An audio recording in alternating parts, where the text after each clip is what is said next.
Toy Story TV. टन टन टन। अनुष्का एक बहुत ही सीधी सादी लड़की थी। वो अब जवान हो चुकी थी, तो उसकी शादी प्रेम नाम के एक लड़के से बड़ी धूमधाम से कर दी जाती है। अनुष्का अपने वैवाहिक जीवन में बहुत खुश होती है। उसका देवर उससे सारी बातें शेयर किया करता था। भाभी जरा एक गिलास दूध दे देना, थोड़ी थकान सी महसूस हो रही है। ओहो, आज तुम्हें दूध चाहिए, वो भी ग्लास में? क्यों, ऐसा क्या काम कर लिया जो थकान महसूस हो रही है? क्या बात है देवर जी? अरे कुछ नहीं भाभी, आज ऑफिस में काम बहुत था। ऑफिस में ही था ना काम? इसी तरह दोनों की नोक-झोंक चलती रहती थी। एक बार अनुष्का कपिल के आगे शादी का प्रस्ताव रखती है। देवर जी, मैं तो दिन रात काम कर करके थक जाती हूँ, एक देवरानी ही ले आइए। क्या करूं भाभी, आपके जैसी कोई मिलती नहीं है, नहीं तो लाकर अब तक आपकी सारी मुश्किलें दूर कर देता। अरे मेरी जैसी क्यों चाहिए, मेरे से अच्छी वाली लेकर आना, वो मुझसे ज्यादा अच्छा घर संभाल लेगी और तुम्हारी शरारतों को भी। भाभी आप ही मुझे संभाल सकती हो, पर आप तो भैया के साथ ऑलरेडी रिजर्व हो गई। अरे अगर तुम पहले मिल जाते तो भैया को साइड में कर देते और हम आपके साथ ही चले आते। एक दिन की बात है, अनुष्का की बहन शिवानी कुछ दिन के लिए अनुष्का के घर रहने के लिए आने वाली होती है। सुनो जी, शिवानी कुछ दिनों के लिए घर पर आ रही है, उसे एक कोर्स करना है। वो हमारे घर से दूर पड़ेगा, तो इसी वजह से मैंने उसे यहाँ रहने के लिए बुला लिया है। आपको कोई ऐतराज तो नहीं है ना? कैसी बात करती हो अनुष्का, तुम्हारी बहन आ रही है तो मुझे भला क्या ऐतराज होगा। बहुत दिन हो गए शिवानी घर पर भी नहीं आई है और तुम अकेली ही घर पे काम करती रहती हो।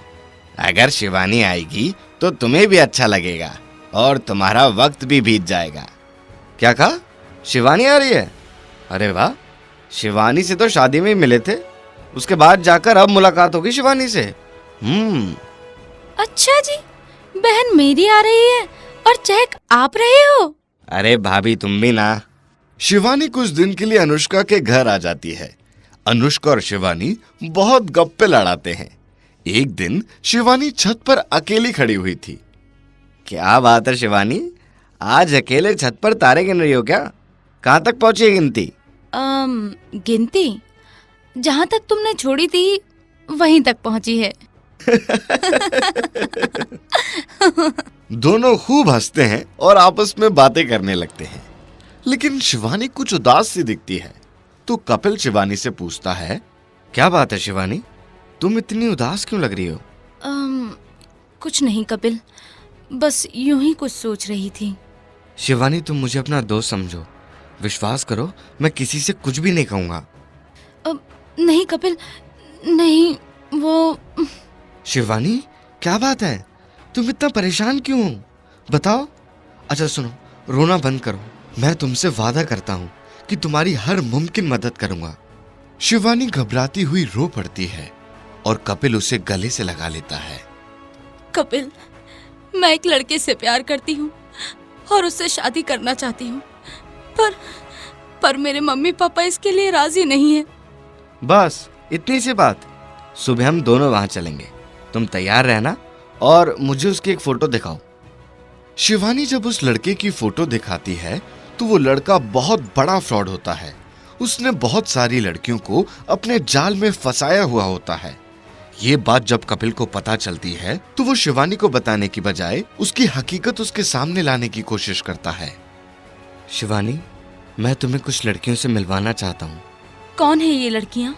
ये वो लड़कियां हैं जिनको तुम्हारे बॉयफ्रेंड ने धोखा दिया है। मैं इस लड़के को अच्छी तरह से जानता हूँ। नहीं, तुम झूठ बोल रहे हो। इतना कहकर शिवानी वहां से चली जाती है। तभी वो लड़का उसके सामने आता है और शिवानी उससे ब्रेकअप कर लेती है। पर वो लड़का उससे प्रॉमिस करता है कि उसकी लाइफ में उसके अलावा और कोई नहीं है। एक कपिल है जो सब कुछ जानते हुए भी मुझे इस दलदल से बचाने की कोशिश कर रहा है और वो मुझसे प्यार भी करता है, लेकिन उसने ये जानकर कि मैं किसी और को पसंद करती हूँ, मुझ पर अपना प्यार नहीं थोपा। और वहीं दूसरी तरफ मेरा बॉयफ्रेंड है जो किसी भी हालत में मुझे पाना चाहता है। मुझे पाना उसकी जिद है, प्यार नहीं। शिवानी अपने बॉयफ्रेंड को उसके साथ जाने से मना कर देती है और अपना फैसला सुनाती है कि आज के बाद वो उससे कभी नहीं मिलेगी और वहां से सीधा कपिल के पास जाती है। शिवानी, तुम यहाँ? तुम तो अपने बॉयफ्रेंड से मिलने गई थी, क्या हुआ? हाँ, गई तो थी। उसने मुझे दोबारा से प्रपोज किया। अच्छा, तो क्या तुमने उसका प्रपोजल एक्सेप्ट कर लिया? हाँ, क्यों नहीं। आखिर वो मुझे इतना प्यार जो करता है, मुझे पाना चाहता है। एक बार फिर सोच लो शिवानी, वैसे भी ये तुम्हारी लाइफ है, मैं इसमें इंटरफेयर नहीं करूंगा। ओह कपिल, तुम इतने अच्छे क्यों हो? तुमने मेरी खुशी के लिए अपने प्यार को दबाए रखा। मैं जानती हूँ कि तुम मुझसे बहुत प्यार करते हो, पर मेरी खुशी के लिए तुमने कभी इकरार नहीं किया, क्योंकि मैं किसी और को पसंद करती थी। तुमने तो मुझे उस दलदल से निकालने की भी कोशिश की। पर शिवानी, परवर कुछ नहीं। मैं जानती हूँ कि तुम मुझसे प्यार करते हो और मैं भी तुमसे बहुत प्यार करती हूँ। मैंने अपने बॉयफ्रेंड से ब्रेकअप भी कर लिया और उससे मैं आज के बाद कभी भी नहीं मिलूंगी। क्या तुम मुझसे शादी करोगे Kapil? Oh Shivani, I love you. Kapil Shivani को गले से लगा लेता है और शादी करने का फैसला कर लेता है। कपिल शिवानी को घर ले जाकर भाभी के सामने खड़ा कर देता है और कहता है, भाभी देखो कौन आया है। कौन है? शिवानी ही तो है। ध्यान से देखो भाभी, ये शिवानी के साथ कुछ और भी है। मैं समझी नहीं देवर जी, क्या बात है शिवानी? भाभी, आपको हमेशा यही कमी खलती थी ना कि आपको पूरा घर संभालना पड़ता है और आपको एक देवरानी चाहिए। हाँ, पर तुम्हें ले आया तुम्हारी देवरानी। क्या मतलब देवर जी? जो मैं सोच रही हूँ, क्या वो सच है देवर जी? शिवानी, क्या सच में? शिवानी शर्मा जाती है। हाँ भाभी, हम दोनों एक दूसरे से प्यार करते हैं और हम दोनों ने एक दूसरे के साथ रहने का फैसला किया है। देवर जी, आपने तो मेरा दिल ही खुश कर दिया। आप शिवानी के लिए बिल्कुल सही हैं। रुकिए, मैं अभी आती हूँ। अनुष्का मिठाई लेकर दोनों का मुंह मीठा कराती है और ये बात प्रेम को बताती है। सभी इस रिश्ते से बहुत खुश होते हैं और कपिल और शिवानी की शादी बहुत धूमधाम से कर देते हैं। अब भाई की साली उसकी घरवाली बन चुकी होती है। थैंक यू शिवानी, तुमने मेरे प्यार को समझा। मैं कब से तुम्हें प्यार करता था, पर कभी कहने की हिम्मत नहीं हुई, और तुमने मुझे समझकर, मेरे प्यार को समझकर मुझे अपना जीवन साथी बनाने के लिए सोचा। मैं तुम्हारे साथ बहुत खुश हूँ। और मैं भी तो कपिल। तुम्हारे जैसा हस्बैंड भला कहीं और मिल सकता है क्या? गंगू भाभी, ये कहानी है धनपुर की, जहाँ शिखा अपने परिवार के साथ बहुत खुशी से रहती थी। वो इंग्लिश मीडियम स्कूल में पढ़ने जाती थी, 4th क्लास में थी। एक बार उसके मम्मी पापा ने कुंभ के मेले में घूमने का प्लान बनाया और वो सब निकल गए। शिखा, हमारे साथ चलो, बहुत भीड़ रहती है यहाँ, बच्चे गुम हो जाते हैं। जी मम्मी। मम्मी, मम्मी, कहाँ हो तुम? वो रो रही थी क्योंकि भीड़ में शिखा का हाथ अपनी मम्मी के हाथ से छूट जाता है। वो चिल्लाती रहती है और इधर उधर भटकती रहती है। वो पहले उस सड़क पर आती है जहाँ अपने माँ बाप को ढूंढ रही थी, तो उसी बीच रास्ते में उसे 3-4 लड़कियों का ग्रुप मिलता है। अरे तुम कौन हो? क्यों रो रही हो? मैं अपने मम्मी पापा के साथ आई थी और मैं गुम हो गई। अच्छा, तुमने खाना वाना भी खाया कि नहीं? नहीं। चलो तुम हमारे साथ चलो, इतने तुम्हारे मम्मी पापा नहीं मिलते, वहीं रह लेना। अच्छा, तुम मम्मी पापा के पास ले जाओगे? हाँ। शिखा काफी छोटी थी तो वो उन लड़कियों के साथ चली गई और उसे पता भी नहीं था कि वो लड़कियां उसे कहाँ ले जा रही हैं, और बस वो इसी मायने में जा रही थी कि उसे वो लड़कियां उनके मम्मी पापा से मिलवाएंगी, पर वो उसे रेड लाइट एरिया पर ले जाती हैं। उस छोटी सी बच्ची को ये नहीं पता होता है कि यहाँ पर क्या होता है, बस उसे अनजाने और अनदेखे गंदे चेहरे ही दिखाई देते हैं। कौन सी जगह आप मुझे ले आए? ये इतनी गंदी जगह पर जहाँ सारी लाल लाल लाइटें क्यों जल रही है? ये बहुत अच्छी जगह है और तुझे यहाँ मजा आएगा, और जो यहाँ एक बार आ जाता है वह वहाँ से कभी बाहर नहीं निकल पाता। तुम मुझे यहाँ पर क्यों लाई हो? क्या पागल हो तुम? हमारा काम है तुम जैसी लड़कियाँ इकट्ठा करना। अभी तुम छोटी हो, जैसे जैसे बड़ी होगी सब पता चल जाएगा। शिखा 8 साल की बच्ची थी, उसे कुछ समझ नहीं आता था। वो अब क्या करे। अगले दिन जैसे ही उसे पता चला कि यहाँ पर लड़कियां ऐसे गंदे गंदे काम करती हैं, उसे बहुत डर लगने लगा और उसे यह भी डर रहता था कि कहीं कोई उसे ना बुला ले, और वो काफी सहम गई। पर उसने सोचा कि ऐसे डरने से तो कुछ नहीं होगा, तो वो उन सब लोगों को विरुद्ध होकर काम करने लगी। अगर वो लोग उन लड़कियों को इकट्ठा कराने के लिए बोलते थे तो वो लड़कियों को उल्टा समझा दिया करती थी। नहीं, इन लड़कियों के साथ तुम भी मत जाना, मैं भी वहीं रहती हूँ और इन लोगों ने मुझे यहाँ लाकर फंसा दिया है, तुम यहाँ से भाग जाओ। उनकी लीडर उन्हें काफी लड़के इकट्ठे करने को बोलती थी, तो वो उन्हें सिखा देती थी कि ये लोग कितने गंदे हैं। शिखा को उसी भीड़ में एक लड़का मिला। वो काफी बड़ी हो चुकी थी, करीबन 20-21 साल की। उसे पता चल गया था कि लोगों से कैसे बात करनी है, और वो इस इलाके में गंगूबाई के नाम से काफी फेमस थी।